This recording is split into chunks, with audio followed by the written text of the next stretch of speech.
এই কমিউনিস্ট আর কংগ্রেস এরাই ছিল। আদিত্য মল্ল বর্মন যে সমাজ থেকে আসেন, যে অন্তিম সমাজ থেকে আসেন, যে মাছড়া সমাজ থেকে আসেন, যে এসটি সমাজ থেকে আসেন, সেই সমাজের সবচাইতে শিক্ষিত ব্যক্তি এই দেশের মধ্যে আজ পর্যন্ত ডক্টর বাবা সাহেব আম্বেদকর।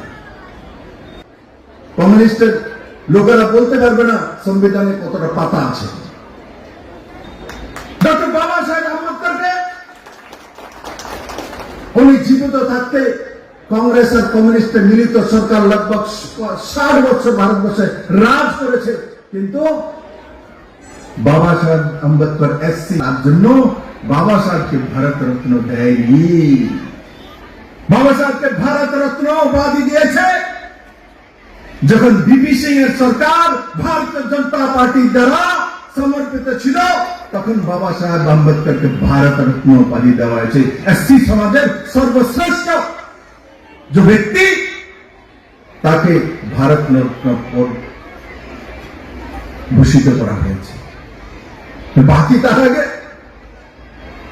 জীবিত থাকতে ইন্দিরা গান্ধী নিজেকে নিজে ভারত রত্ন ঘোষণা করে দেন, রাজীব গান্ধী ভারত রত্ন, জওয়াহরলাল নেহরু ভারত রত্ন, কিন্তু যে ভারতবর্ষের সংবিধান লিখেছেন তাকে ভারত রত্ন দেওয়া যাবে না। তার জন্য क्योंकि উনি এসসি সমাজ থেকে আসে, নিচু জাতি, মাছ ধরে, ওনাকে ছোঁয়া যাবে না।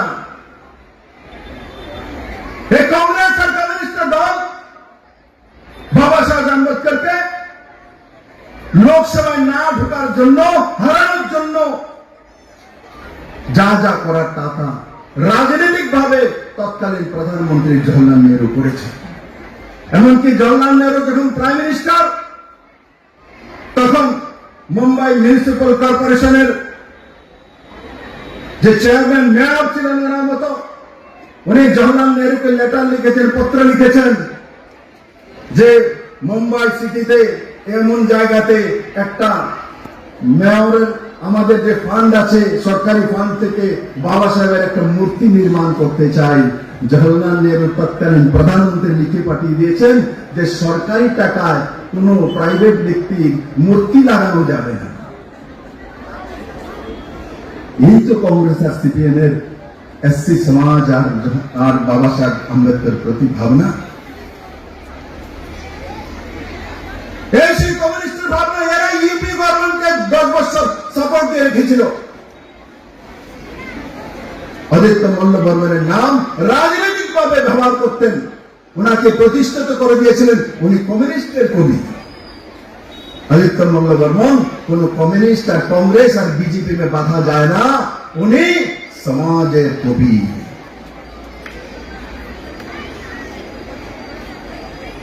উনি ওই সমাজের মধ্যে কষ্ট করে এই কম বয়সের মধ্যে যে সমাজ এবং ব্যবস্থাকে প্রতিষ্ঠিত করার চেষ্টা করেছেন ওনার কলমের মাধ্যমে। কমিউনিস্টকে কে বুঝাবে? কলম তার কমিউনিস্ট বোঝে না। কমিউনিস্ট তো সমস্ত শক্তির উৎস বন্ধের নালীর মধ্যে, সেটা মাউসুদ্দিন বলে, এটাই তারা মানে।